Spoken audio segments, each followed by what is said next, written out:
কিরে, আজ হঠাৎ অফিস যেতে বারণ করলি? কিছু হয়েছে? দূর, ভালো লাগছে না। কতদিন বাড়ি এনি বলতো, বড্ড মিস করছে। তা নিজের বাড়িকে মিস করছিস নাকি নিজের প্রেমিকাকে? এই, তুই কি করে জানলি? তোকে 1 বছর ধরে দেখছি। ঝগড়া হয়েছে?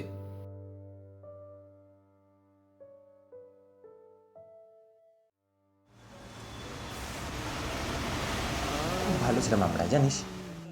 অফিস থেকে ফিরে ওর সাথে গল্প করে করে কখন যে সময় কেটে যেত বুঝতেই পারতাম না। আমি জানতাম ও আমায় নিয়ে পজেসিভ, আর এইটা নিয়ে প্রায় ঝগড়াও হতো। এভাবেই একদিন ও কখনো বুঝলোই না আমি ওকে কতটা ভালোবাসি। তাই বলে হাতের ওপর থেকে হাত সরিয়ে নেওয়াটা তো আর সলিউশন হতে পারে না।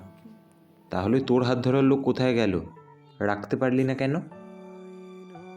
ঠিক, আই এম এ লুজার।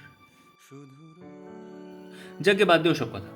তোকে একটা কথা বলি, যদি সত্যি ভালোবাসিস না তাহলে অপেক্ষা কর, কারণ এই অপেক্ষা না মানুষকে অনেক কিছু শেখায়। আমার বলেছিল যারা। চ, নেক্সট উইকে আমরা বাড়ি থেকে ঘুরে আসি। 3-4 এই দিনের জন্য না না ছুটি না না নিয়ে। না, আরে গেলেই তো আবার ওর সাথে দেখা করার ইচ্ছে করবে। হ্যাঁ, তো দেখা করতে দেখা করবি। Think like a romantic fool man, not a loser. Thank you. Life is too short to be sad, so enjoy it to the fullest. और गुरु बोले थे, हमारे फिल्मों की तरह हमारे जिंदगी में भी एंड में सब ठीक हो जाता है, और अगर वो ना हो तो वो दी एंड नहीं, पिक्चर अभी बाकी है मेरे दोस्त। ওসব সিনেমাতে হয়, রিয়েল লাইফ সাকস। এবার আমি আসি, ওকে বাই। রিয়েল লাইফেও মিরাকেল হয়, তাই না? আমি